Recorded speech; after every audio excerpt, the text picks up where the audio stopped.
Chapter 1, The Creature in the Shop. My name is Dr. Frederick Treves. I am a doctor at the London hospital. One day in 1884, I saw a picture in the window of a shop near the hospital. I stopped in front of the shop and looked at the picture. At first I felt interested, then I felt angry, then afraid. It was a horrible, ugly picture. There was a man in the picture, but he did not look like you and me. He did not look like a man. He looked like an elephant. I read the writing under the picture. It said, "Come in and see the elephant man. 2 pence." I opened the door and went in. There was a man in the shop. He was a dirty man in an old coat with a cigarette in his mouth. "What do you want?" he asked. "I'd like to see the elephant man, please," I said. The man looked at me angrily. "Well, you can't," he said. "The shop's closing now. You can come back tomorrow." "I'm sorry," I said. "But I would like to see him now. I have no time tomorrow, I have a lot of work to do. But I can give you more than 2 pence. The man looked at me carefully. Then he took the cigarette out of his mouth and smiled with his yellow teeth. "All right, sir," he said. "Give me 12 pence then." I gave him the money and he opened a door, at the back of the shop. We went into a little room. The room was cold and dark, and there was a horrible smell in it. A creature sat on a chair behind a table. I say a creature, because it was not a man or a woman, like you or me. The creature did not move or look at us. It sat very quietly on the chair in the cold, dark, dirty room, and looked at the table. The creature had a cloth over its head, because of the cold. On the table in front of it, there was a dead flower. "Stand up," said the shopkeeper, loudly. The creature stood up slowly. It took the old cloth off its head, and put it on the chair. I looked at the creature and felt sad. I am a doctor, so I know a lot about accidents and ill people. I see horrible, ugly things every day. But this creature, this thing, was the worst of all. There were no men or women in the hospital like him. He wore some old trousers, but no shirt, coat, or shoes, so I could see his body very well. His head was the most interesting thing. It was very, very big, like an enormous bag with a lot of books in it. The head did not have much hair, and there was another bag of brown, dirty skin at the back of it. This skin came down below his neck. I could not see one of his eyes very well, because a lot of skin came down in front of his face, too. An enormous red tooth came out of his mouth, under his nose. It looked like an elephant's tooth. The mouth and nose were like holes in the face. The face could not smile or laugh or look angry or sad, because the skin could not move. It was dead, like an elephant's face. There were more bags of dirty skin on the front and back of the creature's body. These bags came down to his legs. The right arm was enormous, and there were bags of skin on it, too. The right hand was like a man's foot. But the left hand, the left arm and the left hand were beautiful. The left arm had wonderful skin, and the fingers of the left hand were long and beautiful. It was like a young woman's hand. "Walk, Merrick," said the shopkeeper angrily. "Come on, quickly, move." He hit the creature with his hand. Slowly, the creature walked across the room. But he could not walk well. His legs were very big and fat, and he had a bad back. He could not walk far without a stick. "All right, thank you," I said. "Let him sit down. I don't want to see any more." I felt ill, and the smell in the room was very bad. "Yes, sir," said the shopkeeper. "Sit down, Merrick." We went out of the room and closed the door. The shopkeeper smiled at me with his yellow teeth. "Wonderful, sir, isn't it?" he said. "The best elephant man in England. Hundreds of people come to see him, you know, hundreds. I take him all over the country, I do." "Yes, very interesting," I said. Can I sit down? Yes, sir, of course. Here's a chair. He looked at me, smiling. Would you like a glass of water, sir? Yes, please, I said. Then I looked at the things in the dirty shop. There were 2 or 3 bad apples and some old black bananas, that was all. Oh. No, no, thank you. I'm all right, I said. Did you call the creature Merrick? That's right, sir. Joseph Merrick. The best elephant man in England. I take him all over the country, you know. Lots of people want to see him. Yes, I see. Do you get a lot of money? Well, sometimes we do, sir, yes. But it's difficult, you see, sir, because of the police. The police don't like us, you see, sir. So we can't stay in a town very long. We usually move every week. Yes, I see. Well, anyway, Mr. Silcock, sir. Simon Silcock. Yes, well, Mr. Silcock, I'm a doctor at the London hospital. My name is Dr. Treves. I think this man, Joseph Merrick, is very interesting, and I would like to see him at the hospital. I want to look at him more carefully, you see. Yes, sir, I see. But how can he get to the hospital? It's going to be difficult. Why, man? The hospital's not far from here. Well, yes, sir. I know. But, you see, Merrick can't walk very well. He needs help. You can come with him. Do you want more money? Is that it? Well, yes, sir, I do. But, you see, people are afraid of him too. In the road, little boys always run after him and hit him. Then the police get angry because people are afraid. Sometimes they take us to prison. I see, I said. Well, how can he come to the hospital, then? Bring a cab, sir, said Silcock. You can take him to the hospital in a cab. Chapter 2, The Card. So next day, at 7 o'clock, I came to the shop in a cab. There were not very many people in the road, because it was early in the morning. In November it is dark at 7 o'clock in the morning, and I could not see the shop very well. I waited 5 minutes. A postman walked past. Then the door of the shop opened, and the creature, Merrick, came out. I could not see his face or his body. He had an enormous black hat on his head, like a big box. A grey cloth came down from the hat, in front of his face. There was a hole in the cloth in front of his eyes. He could see out of the hole, but I could not see him. He wore a long black coat, too. The coat began at his neck, and ended at his feet, so I could not see his arms, his body, or his legs. On his feet he wore big shoes, like old bags. He had a stick in his left hand, and he walked very slowly.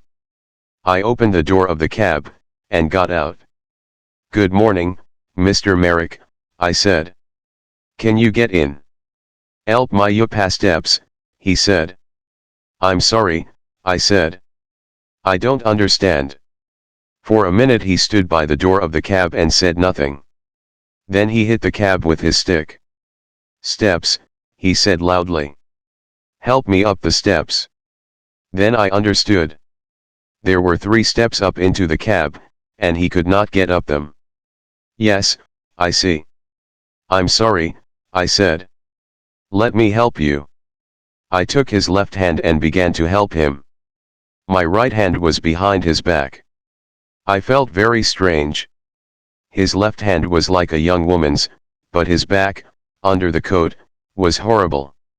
I could feel the bags of old skin on his back under the coat. He put one enormous foot on the first step, and then he stopped.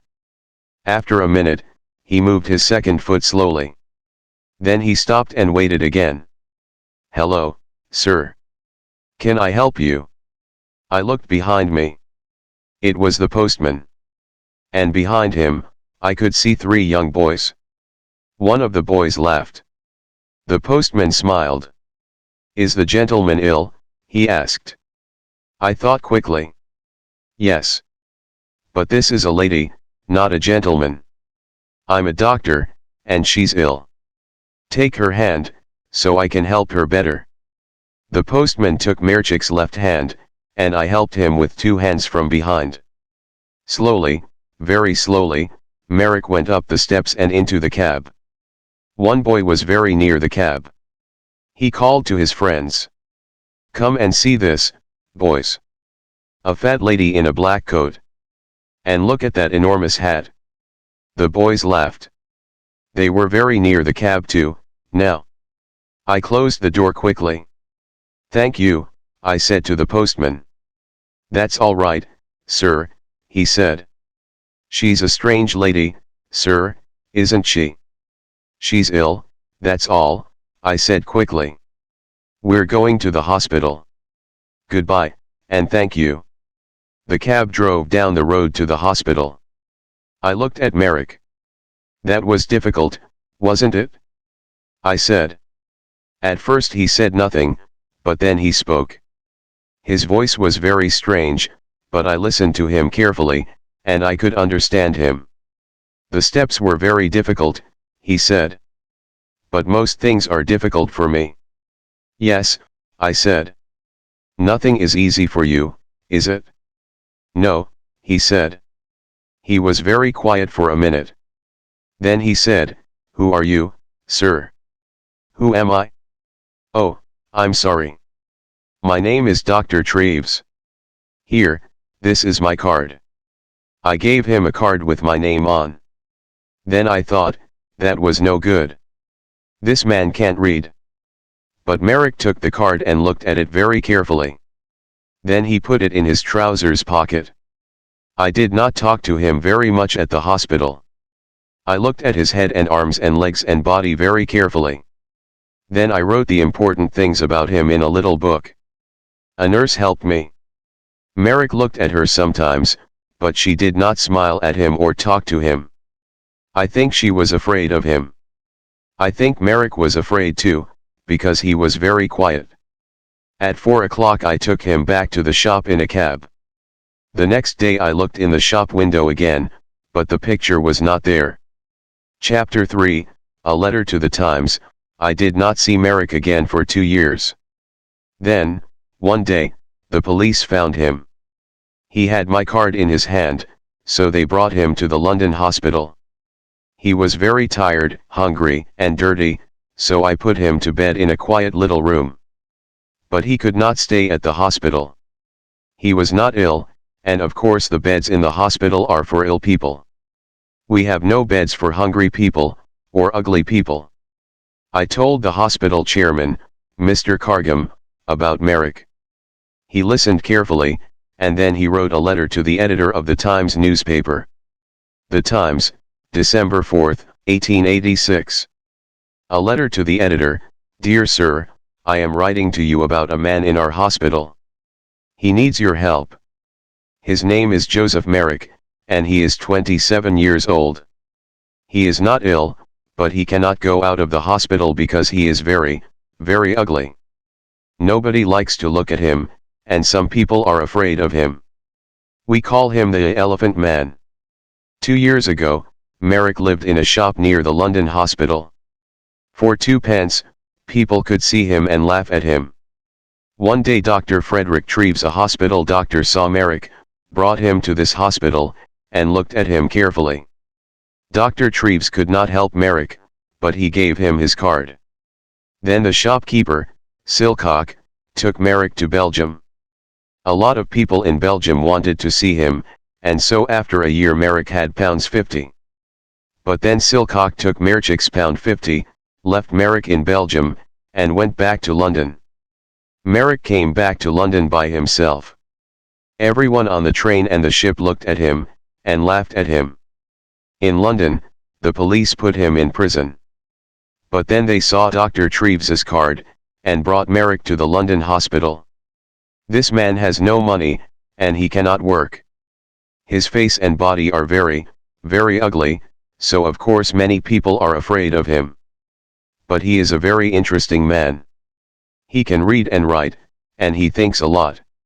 He is a good, quiet man. Sometimes he makes things with his hands and gives them to the nurses, because they are kind to him. He remembers his mother, and he has a picture of her. She was beautiful and kind, he says. But he never sees her now. She gave him to Silcock a long time ago. Can the readers of the Times help us? This man is not ill, but he needs a home. We can give him a room at the hospital, but we need some money. Please write to me at the London Hospital. Yours faithfully, F.C. Cargham, Chairman of the London Hospital. The readers of the Times are very kind people. They gave us a lot of money. After a week, we had £50,000. So Merrick could live in the hospital for all his life. We could give him a home. Chapter 4, Merrick's first home. We gave Merrick 2 rooms at the back of the hospital. One room was a bathroom, so he could have a bath every day. Soon his skin was much better, and there was no horrible smell. The second room had a bed, table, and chairs. I visited him every day, and talked to him. He loved reading, and talking about books. At first he did not know many books, the Bible, and 1 or 2 newspapers, that's all. But I gave him some books of love stories, and he liked them very much. He read them again and again, and talked about them often. For him, the men and women in these books were alive, like you and me. He was very happy. But sometimes it was difficult for him. At first, 1 or 2 people in the hospital laughed at Merrick because he was ugly. Sometimes, they brought their friends to look at him. One day a new nurse came to the hospital, and nobody told her about Merrick. She took his food to his room, and opened the door. Then she saw him. She screamed, dropped the food on the floor, and ran out of the room. I was very angry with the nurse, and went to see Merrick. He was not happy about it, but he was not very angry. I think he felt sorry for the girl. People don't like looking at me. I know that, Dr. Treves, he said. They usually laugh or scream. Well, I don't want nurses to laugh at you, Joseph, I said angrily. I want them to help you. Thank you, doctor, he said, in his strange slow voice. But it's not important. Everyone laughs at me. I understand that. I looked at him sadly. In his one good hand, his left hand, he had the little picture of his mother. He looked at the picture for a minute, and then put it by a flower on the table. A tear ran out of his eye and down the skin of his enormous, ugly face. Dr. Treves, he said, slowly. You and the nurses are very kind, and I'm very happy here. Thank you very much. But I know I can't stay here long, and I would like to live in a lighthouse, after the hospital, please. A lighthouse, or a home for blind people. I think those are the best places for me. What do you mean? I asked. Why? He did not look at me. He put the flower on the picture and looked at it carefully. Lighthouses have sea all round them, don't they? He said. Nobody could look at me in a lighthouse, so I would be happy there. And blind people can see nothing, so they couldn't see me, could they? But Joseph, I said, this is your home. You live here now. You aren't going to leave the hospital. Not today, perhaps, he said. But soon. You are a kind man, Dr. Treves. But I can't stay here very long. I have no money. I smiled. Joseph, I said. This is your home now. Don't you understand? You can stay here all your life. Very carefully, I told him about the letter to the Times, and the money. I don't think he understood at first, so I told him again. He was very quiet for a minute. Then he stood up, and walked up and down the room very quickly. A strange sound came from him, like laughing. Chapter 5, An important visitor. I did not want Merrick to live by himself, like a man in a lighthouse. He read his books, and talked to me, but I wanted him to talk to more people. And I wanted him to talk to women. Merrick read about women in his books, but he did not often talk to women. He met the nurses every day, but they did not talk to him very much. For them, he was always a creature, not a man. One day, one of my friends, a beautiful young woman, came to the hospital. I told her about Merrick, and took her to his room. She opened the door, and smiled at him. "Good morning, Mr. Merrick," she said. Then she shook his hand. Merrick looked at her for a minute with his mouth open. Then he sat down on his bed, with his head in his hand, and cried. He cried for nearly 5 minutes. The tears ran down his face, between his fingers, and onto the floor. My friend sat on the bed beside him and put her hand on his arm. She said nothing, but she smiled at him and shook his hand again before she left. "Dr. Treves," he said to me that night. "That lady was wonderful.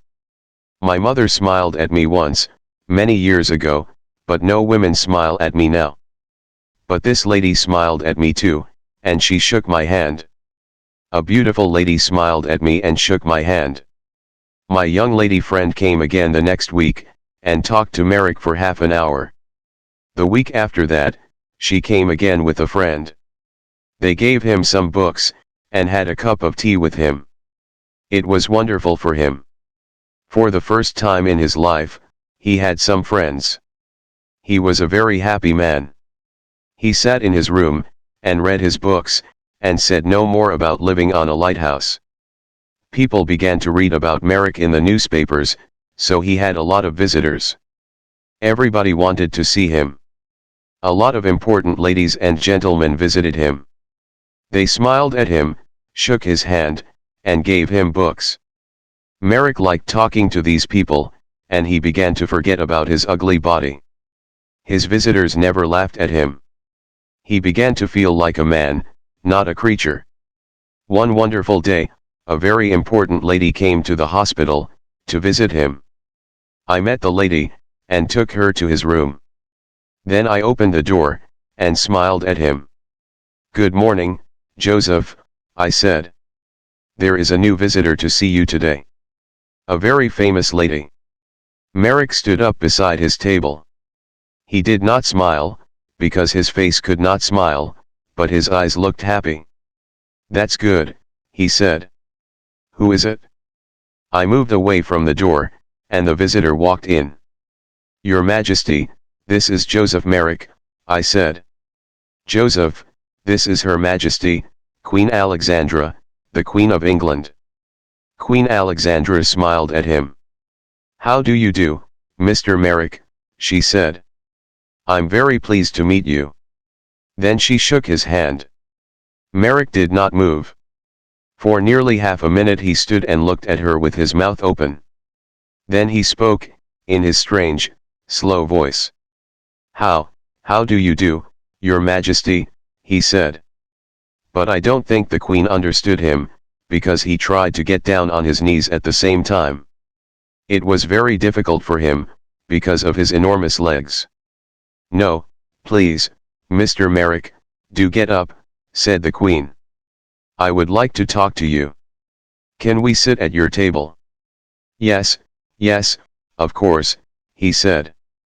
They sat at the table. She took his left hand, the good hand, in hers. She looked at the hand carefully, and then smiled at Merrick again. "I often read about you in the newspapers," she said. "You are a very interesting man, Mr. Merrick. You have a very difficult life, but people say you're happy. Is it true? Are you happy now?" "Oh, yes, Your Majesty, yes," said Merrick. "I'm a very happy man.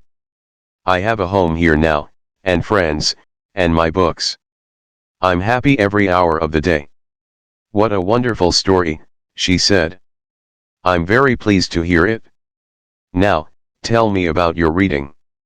I see you have a lot of books here. Oh, yes, Your Majesty. I love my books, said Merrick. And for nearly half an hour they sat and talked about books. The Queen gave him a little book, and some red flowers, before she left. After her visit, Merrick began to sing.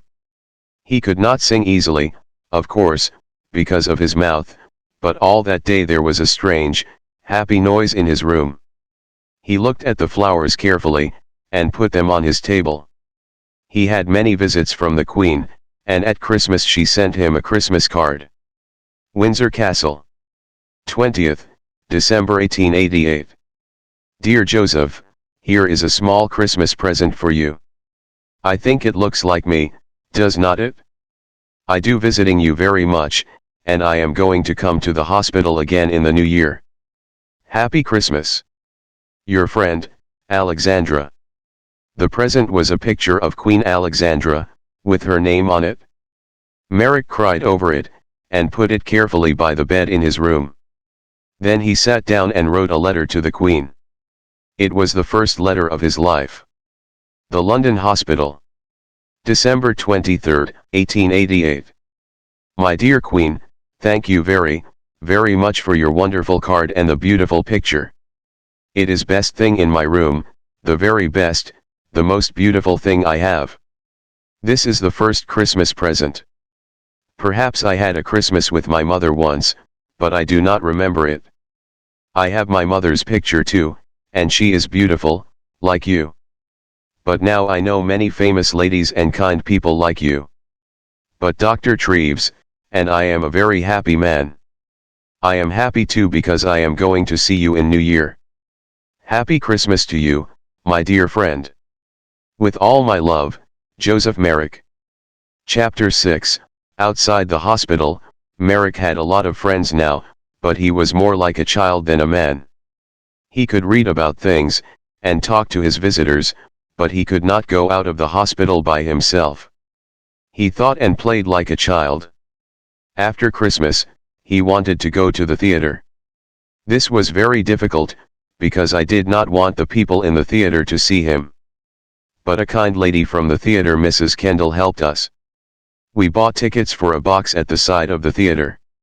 We went to the theater in a cab with dark windows, and we went into the theater by a door at the back, the Queen's door. Nobody saw us. 3 nurses sat at the front of the box, and Merrick and I sat in the dark behind them. Nobody in the theater could see us, but we could see the play. It was a children's Christmas play. Merrick loved it.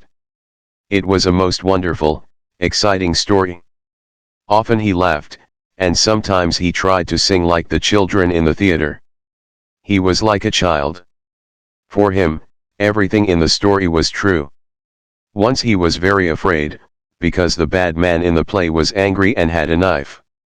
At first Merrick wanted to leave the theater, but I stopped him. Then he was very angry with this bad man in the play. He hit his hand on his chair, and stood up and talked to the man. But nobody heard him. When the bad man went to prison, Merrick laughed. Merrick thought the beautiful young lady in the play was wonderful. He wanted to talk to her too.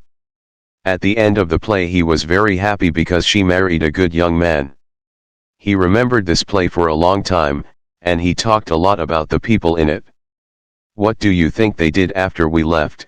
He asked me. Where do the young lady and the young man live? What are they doing now? I don't know, I said. Perhaps they live in the country. Merrick thought about this for a long time. Then he said, Dr. Treves, can I go to the country, please? I saw the country once from a train, but I never went there. I often read about it in books. It's very beautiful, isn't it? I would like to see it. The visit to the theater was difficult, but a visit to the country was more difficult. But again, one of his new friends helped us. She had a small house in the country, and Merrick could stay in it for the summer, she said. I took Merrick to the country in a train with dark windows, so nobody could see him. Then we went in a cab to the country house. There were a lot of trees near the house, but no people lived near it. A countryman brought food to the house every day, but no people came near it. I stayed with him that night. At night, it was very dark and quiet. In the morning, hundreds of birds sang in the trees, and everything outside the house was green. Merrick walked under the big trees, looking at things happily, and singing his strange song. I went back to London, but Merrick stayed there for 6 weeks. He was wonderfully happy. Every week, he wrote me a letter. Apple Tree House, West Wickham, Berkshire. July 21, 1889. Dear Dr. Treves, I had a wonderful day again today. It was very warm, so I walked under the trees and sat by a stream. The water in the stream made a beautiful noise, like singing. Did you know that? I listened to it for 2 hours. Lots of little birds came near me. One had a red body in front, and a brown back. I gave it some bread, and it sat on my hand. A lot of birds are my friends, now. I watched the fish in the stream, too. They were very exciting, because they moved very fast. 1 minute they were there, and the next minute I couldn't see them. But I waited quietly, and they always came back. I put my hand in the water, but I couldn't touch them. I met a big dog yesterday. It made a very loud noise, but I was not afraid. I sat down quietly and looked at it, and it came and smelled my hand. I saw it again today, and gave it some bread. It likes me now. I am going to put some flowers from the country in this letter. There are hundreds of flowers here. Did you know that? I like the little blue ones best, but they are all beautiful. I have lots of them in my room. I give them water every morning. Little flowers are very thirsty, you know. I am very happy here, doctor, but I want to see you again soon, too. With love from your friend, Joseph Merrick. At the end of the summer he came back to London. He was very well, and his skin looked much better. He talked about the country a lot, but he was happy to see his friends and his books again, too. Chapter 7, The Last Letter. 6 months later, in April 1890, I found him dead in bed. He was on his back in bed, so at first I thought he was asleep. I talked to him, but he did not move.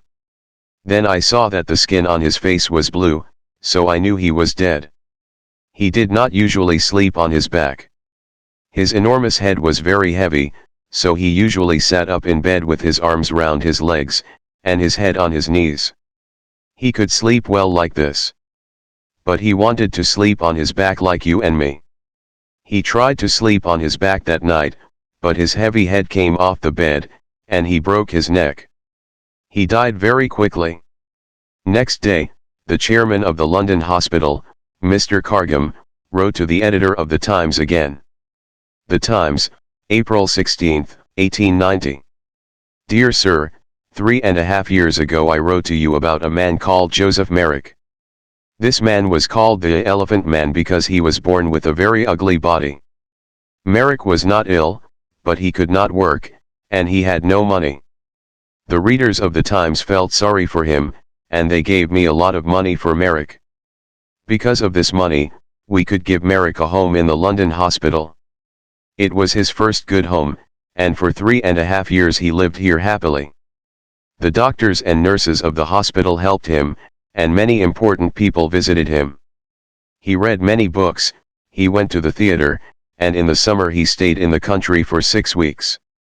Because of your readers' money, we could give him a happy life. Last night Joseph Merrick died quietly in his bed. He was a man with a very ugly body, but he was a good, kind man, and he had a lot of friends. We like to talk to him, and we are all very sorry because he is dead. A lot of people are going to remember him for a long time. There is some money left, so I am going to give it to the hospital. Thank you, sir, for your help. Yours faithfully, F. C. Cargham, Chairman of the London Hospital.